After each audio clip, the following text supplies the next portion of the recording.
Hello student, आप सभी को स्वागत है मेरे चैनल पे। और आज हम लोग क्लास 10th के मैथमेटिक्स में a pair of linear equation in two variable में एलिमिनेशन मेथड के बारे में जानेंगे। तो एलिमिनेशन मेथड क्या होता है? ये एक ऐसा मेथड है जिससे हम a pair of linear equation in two variable को बड़ी आसानी से सॉल्व कर सकते हैं। इसके पहले हम लोगों ने एक मेथड को मेंशन किया था जिसका नाम था सब्स्टिट्यूशन मेथड।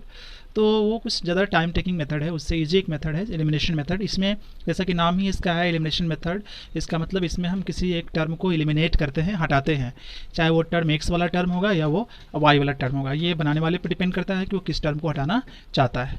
तो सबसे पहले हम एग्जाम्पल्स को हम लोग सॉल्व करेंगे, एग्जाम्पल के थ्रू चलेंगे, है ना। एग्जाम्पल ये कहता है the ratio of income of 2 person is 9:7। 2 person है जिसका इनकम का रेशियो दे दिया है 9:7, यानी कि इनकम का रेशियो दे दिया है 9:7। तो उनका अगर हम ऐसे मानेंगे उनका इनकम कितना होगा, तो एक हमारा उनका इनकम हो जाएगा 9x, दूसरा हो जाएगा 7x। फिर कह रहा है the ratio of their expenditure is 4:3। उनके खर्चों का अनुपात, खर्च का अनुपात भी दे दिया है यहाँ पर, तो खर्च का रेशियो दे दिया है। तो यहाँ हम x के टर्म में इनकम लिखे हैं, तो खर्च को हम y के टर्म में लिखेंगे या z के टर्म लिखेंगे, x के अलावा कोई और टर्म एक्सप्रेस करेंगे, ठीक है। और दोनों व्यक्ति की बचत की, दोनों व्यक्ति जो है हर एक महीने 2000 रुपये बचा लेता है। तो एक फार्मूला है ना, income minus expense equal to saving. कितना आपने कमाया वो इनकम, जितना आपने खर्च किया वो एक्सपेंस, और इसको माइनस कर देंगे वो आपका सेविंग आ जाएगा। तो पहला व्यक्ति ने 9x रुपये कमाया और 4y रुपये खर्च कर दिया। तो 9x से माइनस 4y खर्च किया, मतलब वो चला गया, और 2000 रुपये उसकी बचत होती है प्रति महीने। दूसरा व्यक्ति 7x रुपये कमाता है और 3y रुपये खर्च करता है, तो यहाँ माइनस साइन आएगा, और ये भी 2000 रुपये ही बचाता है स्टूडेंट, ठीक है। अब आप यहाँ ध्यान दीजिएगा, अब इसको सॉल्व कैसे करेंगे। अब आप पे डिपेंड करता है कि आप एक्स वाला टर्म को इस तरह से इक्वेशन फर्स्ट इसको मान लेंगे, इसको सेकंड मान लेंगे। हमको एलिमिनेशन मेथड से इसको सॉल्व करना है। तो उसके लिए क्या करेंगे कि किसी एक टर्म को कैंसिल कराना पड़ेगा, हटाना पड़ेगा हमको। या तो एक्स वाला टर्म को हटाना पड़ेगा या वाई वाला टर्म को हटाना पड़ेगा। तो जिसको हटाना पड़ेगा उसका कोफिशिएंट सेम करना पड़ेगा। जैसे यहाँ पर देखिए 9x है, यहाँ पर 7x है, तो कोफिशिएंट तो सेम नहीं है। तो एक्स को भी हटाना चाहेंगे तो कोफिशिएंट सेम नहीं है, पहले सेम करेंगे। या वाई को भी हटाने की कोशिश करेंगे अगर हम, तो इसका कोफिशिएंट 4, इसका कोफिशिएंट 3, तो ये भी सेम नहीं है। तो पहला काम तो ये हो जाएगा कि कोफिशिएंट सेम करो, तब उसको हटाएंगे, है ना। हटाएंगे कैसे स्टूडेंट? हटाने के लिए आपको ऐड करना पड़ेगा या सब्ट्रैक्ट करना पड़ेगा। तो अगर अपोजिट साइन होगा तो ऐड करेंगे, और सेम साइन होगा तो सब्ट्रैक्ट करेंगे स्टूडेंट, ठीक है। चलिए, तो अभी मैं सोच रहा हूँ कि मैं y वाला टर्म को हटाऊँ। तो y वाला टर्म को हटाने के लिए मुझे इसके टर्म को इक्वेट करना पड़ेगा ना, इसके कोफिशिएंट को सेम करना पड़ेगा। ये 4 है और ये 3 है, ठीक है। तो पहला में 4 है कोफिशिएंट y का, दूसरा में y का कोफिशिएंट 3 है। तो आप ऐसा कीजिए, इन दोनों का एलसीएम निकाल लीजिए। इन दोनों का एलसीएम निकाल लीजिएगा तो कितना आएगा एलसीएम आपका?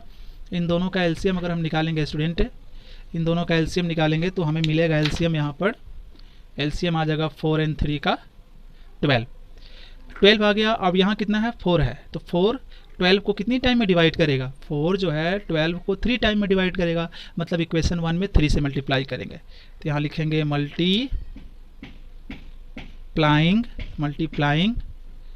इक्वेशन 1 बाई 3 एंड अब ये 3 से 12 में ये 4 से तो डिवाइड कर दिया, 12 में 3 टाइम्स आया, तो इक्वेशन 1 को 3 से मल्टीप्लाई कर देंगे। अब ये 3 से करेंगे हम 12 में डिवाइड, तो 4 आएगा, तो पूरे को 4 से मल्टीप्लाई करेंगे। तो मैं यहाँ लिखूँगा multiplying equation 2 by 4 we get, हमें क्या मिलता है भाई? 1 में 3 से मल्टीप्लाई करो, इसमें 3 से मल्टीप्लाई करना है, तो ये हो जाएगा 27x, 3 से ये हो जाएगा 12y, और ये 3 से होगा आपका 6000। इसमें 4 से करना है, तो हो जाएगा 28x, ये 12y, और ये हो जाएगा 8000। अब जिसका हमने कोफिशिएंट सेम किया है उसका साइन देखो, साइन जो है सेम साइन है, ठीक है। तो सेम साइन है, इसका मतलब सेम साइन होने पर हमको यहाँ एक ट्रिक याद रखना है कि सेम साइन मिले, अगर सेम साइन हो तो करते हैं सब्ट्रैक्ट, और अपोजिट साइन मिलने पर करते हैं ऐड। तो यहाँ भाई हमने y को इक्वेट किया है, कोफिशिएंट को सेम किया है, साइन सेम है, तो साइन सेम, पहले तो इक्वेशन 3 मान लेंगे, इसको 4 मान लेंगे। यहाँ साइन सेम है तो हम करेंगे सब्ट्रैक्ट, तो सब्ट्रैक्ट लिखेंगे, यहाँ लिखेंगे सब्ट्रैक्टिंग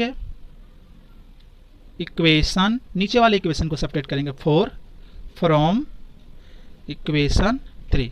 4 को सब्ट्रैक्ट करेंगे किससे? 3 में, तो 3 पहले लिखा जाएगा, इस तरह से लिखा जाएगा ये 3, फिर सब्ट्रैक्ट का साइन आ जाएगा, फिर ये लिखाएगा, और यहाँ लिखाएगा 6000 सब्ट्रैक्ट 8000, तो हो जाएगा 27, 12y, ये -28x, ये माइनस माइनस हो जाएगा स्टूडेंट प्लस, और यहाँ हो गया दिस लाइक दिस, ये तो ये कट गया प्लस माइनस, यहाँ -x इक्वल टू -2000 आया स्टूडेंट। तो x की वैल्यू यहाँ कितनी आ गई स्टूडेंट, x की वैल्यू यहाँ पर 2000 आती है। अब स्टूडेंट हमने x का वैल्यू तो निकाल लिया है, x का वैल्यू तो हमने निकाल लिया है, x का वैल्यू हमारा आया था 2000। तब हम क्या करेंगे कि इस x की वैल्यू इक्वेशन 1 या 2 में किसी में हम रख लेंगे, तो 1 में ही रखते हैं। 1 हमारा है ये वाला, 1 ये है, तो 9 x का वैल्यू कितना हम लोगों ने निकाला, अभी 2000 निकाला है। तो 4y इक्वल टू हो जाएगा आपका इस तरह से, ये हो गया 18000 माइनस 4y इक्वल टू 2000, तो ये 4y इक्वल टू हो जाएगा 2000 माइनस 18000 होगा ना, इस तरह से होगा। तो ये 4y इक्वल टू हो जाएगा -16000, माइनस से माइनस कैंसिल, ये आपका चला गया 400, y इक्वल टू कितना आएगा स्टूडेंट 400, y की वैल्यू कितनी आ गई 400 आ गई। अभी क्वेश्चन हमसे क्या पूछ रहा था, क्वेश्चन हमसे कह रहा था कि उनके जो है ना मंथली इनकम बताइए, हैंस देयर मंथली इनकम्स, उनके मंथली इनकम्स कितने होंगे। तो मंथली इनकम कितना है भाई 9x, और 9x है और कितना है 7x है, तो 9 और x का वैल्यू 2000 आया था, यानी कि 18000 कमाते हैं पहला व्यक्ति, और 7x यानी कि 7 इंटू एक्स का वैल्यू 2000 था, यानी कि 14000 कमाता है दूसरा व्यक्ति। अगर इसी में पूछता आपका कि भाई उनके एक्सपेंसेज भी बताइए, उनके मंथली खर्च भी बताइए, तो कोई बात नहीं, उनके खर्च थे, एक था 4y और दूसरा था आपका 3y। तो 4y की वैल्यू कितनी आती है, y की वैल्यू स्टूडेंट आती है 4000 आती है, यानी कि 16000 वो खर्च करता है। दूसरा जो है 3 और y की वैल्यू 4000, दूसरा भी खर्च करता है कितना 12000। तो इस तरह से इस क्वेश्चन को सॉल्व करेंगे स्टूडेंट, होप आपको ये समझ में आया होगा।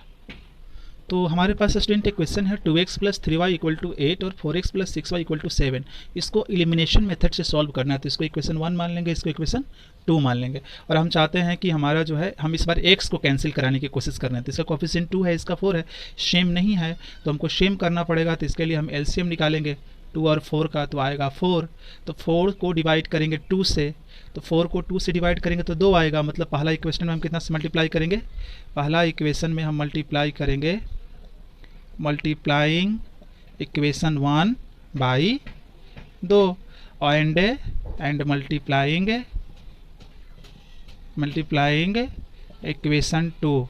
देखिए 4 को डिवाइड कीजिए इससे तो ये 2 आएगा, तो पहले में 2 से मल्टीप्लाई होगा, 4 को 4 से डिवाइड कीजिए तो 1 आएगा, यानी कि दूसरे में 1 से आपका मल्टीप्लाई होगा स्टूडेंट। तो स्टूडेंट हमें ये पता चल गया कि इक्वेशन 1 में हमको 2 से मल्टीप्लाई करना है और इक्वेशन 2 में हमें 1 से मल्टीप्लाई करना है, ठीक है। तो मल्टीप्लाई मैंने इसमें 2 से कर दिया, तो हो जाएगा 4x, ये हो जाएगा 6y, ये हो जाएगा 16, और इस इक्वेशन 1 में 1 से मल्टीप्लाई करना है, तो 1 से मल्टीप्लाई करना है तो ये तो सेम रह जाएगा 4x प्लस 6y प्लस 7। हम x को हटाना, एलिमिनेट हमको करना है, तो इसका साइन पे प्लस, इसका साइन पे प्लस, दोनों का सेम साइन है। और मैंने पहले भी बताया कि सेम साइन होने पे हमें माइनस करना होता है, घटाना होता है। तो लिखेंगे कि मैं 4 को घटा रहा हूँ किससे, 3 से, तो पहले 3 का लिख दीजिए ये वाला, फिर माइनस कर दीजिए, घटा रहे हैं ना, माइनस कर दीजिए, और फिर ये 4 का लिख दीजिए लेफ्ट हैंड साइड, फिर राइट हैंड साइड लिखिए 3 का, फिर आप घटा रहे हो तो माइनस, और 4 का इक्वेशन 4 का राइट हैंड साइड लिख दो। इधर 4x प्लस 6y, ये माइनस 4x, ये minus into plus minus 6y, ये सारा का सारा टर्म यहाँ कैंसिल हो गया, तो 0 आ गया, यहाँ 9 आ गया। जब आप इक्वेशन को बना रहे हो एक्स वाई पूरा का पूरा कैंसिल हो जाए, पहले तो ये 0 आया 9 आया, तो इसको लिखेंगे भाई कि ये गलत स्टेटमेंट है, 0 9 के इक्वल कैसे हो जाएगा, ठीक है। और जब एक्स वाई पूरा का पूरा कैंसिल हो जाए स्टूडेंट, जब आप क्वेश्चन को सॉल्व कर रहे हो तो पूरा का पूरा कैंसिल हो जाए, तो सीधे कहिएगा कि ऐसे इक्वेशन का कोई सॉल्यूशन नहीं होगा। होप आपको ये क्वेश्चन समझ में आया होगा। तो स्टूडेंट अभी क्वेश्चन नंबर जो सॉल्व क्वेश्चन है थर्ड जो है उसको देख लेते हैं एलिमिनेशन वाले चैप्टर में की एक्सरसाइज में। कि पहले तो ये जान लीजिए कि यहाँ मैंने मान लिया है वंस डिजिट इकांक y, ठीक है, और दहाइकांक मैंने मान लिया x, दहाइकांक x मान लिया, इकाइकावन वंस डिजिट y मान लिया, टेंस डिजिट x मान लिया। तो 2 डिजिट नंबर का फॉर्मूला होगा एक्स वाई, दहाई पहले लिखाएगा, इकाई बाद में। अब एक्स वाई का मतलब x इंटू वाई नहीं समझना है यहाँ पर, जब भी 2 डिजिट नंबर में हम एक्स वाई लिखेंगे है ना, तो इसका मतलब समझना है कि दहाई, इसका इंटू नहीं समझना है, ठीक है, x इंटू वाई नहीं समझना है यहाँ पर। इसका मतलब समझना है कि ये दहाइकांक हुआ, ये इकाइकांक हुआ। जैसे कैसे हम लोग 2 डिजिट नंबर लिखते हैं 2 और 4, तो इसका मतलब ये थोड़ी समझते हैं कि 2 इंटू 4 है ना, ऐसे तो नहीं समझते हैं ना, जब 2 अंक की संख्या लिखते हैं या 3 अंक की संख्या लिखते हैं तो अब ये 3 अंक की संख्या लिखे 113, तो इसका मतलब ये तो नहीं समझते हैं कि 1 × 23 होगा। तो उसी तरह से मैंने 2 अंक की संख्या का क्वेश्चन जिक्र किया था, तो मैंने एक्स वाई मान लिया। अब एक्स वाई का जनरल फॉर्म क्या होता है स्टूडेंट, इसका जनरल फॉर्म होता है 10x + y। अब इसी नंबर का रिवर्स कर देंगे, जैसे 24 का रिवर्स करेंगे तो 42 आ जाएगा। तो रिवर्स 2 डिजिट नंबर का फॉर्मूला हो जाएगा yx और इसका जनरल फॉर्म हो जाएगा 10y + x।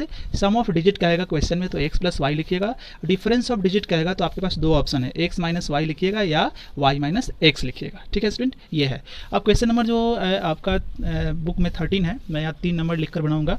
उसमें ये कह रहा है कि सम ऑफ 2 डिजिट नंबर, उससे पहले आप यहाँ मेंशन कर लेंगे लेट द। तो स्टूडेंट हमने मान लिया कि हमारे पास यूनिट डिजिट है वो क्या है, y है, और टेंस डिजिट क्या है वो x है। आप यूनिट डिजिट को भी x मान सकते हैं, टेंस डिजिट को भी y मान सकते हैं, ठीक है, बट जनरली आप मानिएगा यूनिट डिजिट को y और टेंस डिजिट को x। अब ये क्वेश्चन क्या कहता है, क्वेश्चन ये कहता है यहाँ पर कि क्वेश्चन अब यहाँ से ये कह रहा है कि सम ऑफ 2 डिजिट नंबर, यानी कि 2 डिजिट नंबर यानी कि X Y, sum of 2 digit number ये कह रहा है, and number obtain by reversing the digit, यानी कि ये रिवर्स 2 डिजिट नंबर, ये इन दोनों का सम कर रहा है क्वेश्चन में स्टूडेंट कितना होता है, 66 होता है। तो इसका जनरल फॉर्म लिखिए 10x + y, इसका जनरल फॉर्म लिखिए, यहाँ से आप देख लीजिए 10y + x = 66। तो ये हो जाएगा 11x और ये हो जाएगा 11y = 66। 11 कॉमन तो x + y = 66, ये यहाँ से कट गया स्टूडेंट, तो x + y = आ गया 6, इक्वेशन नंबर 1। एंड इसके बाद कहता है if the digit of number differ, यानी कि ये जो आपका डिजिट है 1 डिजिट और 10 डिजिट उनका डिफर कर रहा है, मतलब उनका अंतर कर रहा है, डिफरेंस। तो डिफरेंस के केस में तो हमारे पास दो इक्वेशन है, तो हम ऐसे लिखेंगे x - y, दोनों डिजिट का डिफरेंस कितना दिया हुआ है क्वेश्चन में, 2 दिया हुआ है, तो x - y भी हो सकता है या वो y - x भी हो सकता है स्टूडेंट, दोनों हो सकता है। तो इक्वेशन हमारा 2 हो गया, ये इक्वेशन हमारा 4 हो गया। तो अभी हमारे पास 3 इक्वेशन आ गए, तो इसको कैसे सॉल्व करेंगे, तो सबसे पहले इन दोनों को लेकर सॉल्व करेंगे, और इसको लेकर सॉल्व करेंगे स्टूडेंट, ठीक है, इस तरह से सॉल्व करेंगे एलिमिनेशन मेथड से। सो स्टूडेंट इस तरह से इक्वेशन 1 और 2 को इधर सॉल्व कर लेते हैं, और 1 और 3 को हम, क्योंकि हमारे पास 3 इक्वेशन आया हुआ था, ठीक है। अब 1 और 2 इक्वेशन को सॉल्व करते हैं तो x को या y को कैंसिल कराना पड़ेगा आपको, तो हमें मल्टीप्लाई करने की जरूरत नहीं है, क्योंकि इसका कोफिशिएंट यहाँ भी, अगर x को हम हटाना चाहते हैं तो देखिए कोफिशिएंट यहाँ कुछ नहीं तो 1 है, यहाँ भी 1 है, y को भी हटाना चाहते हैं तो इसका भी कोफिशिएंट कुछ नहीं तो 1 है, तो मल्टीप्लाई करने की कोई जरूरत नहीं है। आप ऐड या सब्ट्रैक्ट डायरेक्ट यूज़ कर सकते हैं। तो जैसे मान लिया जाए कि मैं यहाँ पर चाहता हूँ y को हटाना, तो y का साइन क्या है, अपोजिट साइन, सीधा मैं ऐड कर दूंगा, 1 और 2 को ऐड करूंगा, तो x + y add x - y, x - y को ऐड कर दिया, तो यहाँ 6 और 2 को ऐड कर दिया, यहाँ पर प्लस माइनस कट जाएगा, 2x आ जाएगा, x + x 2x, और ये 8 आ जाएगा, तो ये कट के आपका 4 आया स्टूडेंट। अब x की वैल्यू 4 आया, अब 1 या 2 में रख दिया जाए, तो 1 में मैं रखता हूँ, 1 में लिख दिया, यहाँ पर x + y = 6, x का वैल्यू 4 + y = 6, तो यहाँ से y निकाल लीजिए, तो y की वैल्यू भी 2 आ गया। नंबर का फॉर्मूला मैंने क्या बताया था, एक्स वाई, तो x है हमारा 4 तो 4 और y हमारा 2 तो 2। इस तरह से जब भी आपको 2 डिजिट वाला नंबर देगा तो ऐसे बनाना है। फिर हमारे पास इक्वेशन 1 और 3 था, तो उसको हम, क्योंकि 1 2 3 इक्वेशन था ना, तो 1 और 3 को सॉल्व करेंगे। यहाँ भी देखो x का कोफिशिएंट 1 है, यहाँ भी 1 ही है, y का यहाँ भी 1 है, यहाँ भी 1 है, तो हम इस बार x कटाना यहाँ चाह रहे हैं, x को हटाना चाह रहे हैं, तो साइन देखो इसका प्लस, यहाँ माइनस, अपोजिट साइन, सीधे ऐड कर देंगे हम दोनों इक्वेशन को, तो x + y ऐड का साइन आ गया, ये y - x, और 6 + 2 ऐड हो गया, यहाँ प्लस और माइनस ये cancel, y + y 2y, 6 + 2 8, y का वैल्यू 4, y का वैल्यू पुट कर दो इक्वेशन 1 या 2 में, 1 में मैं रख देता हूँ, x + y = 6, तो x y का वैल्यू 4, अब ये 6 इधर जाएगा तो x का वैल्यू 2, तो नंबर यहाँ पर x y होगा फॉर्मूला उसका, x आया 2, y आया 4, तो 24 हो गया। तो फाइनली लिखेंगे 2 डिजिट नंबर्स आर, या तो 42 होगा या तो 24 होगा स्टूडेंट।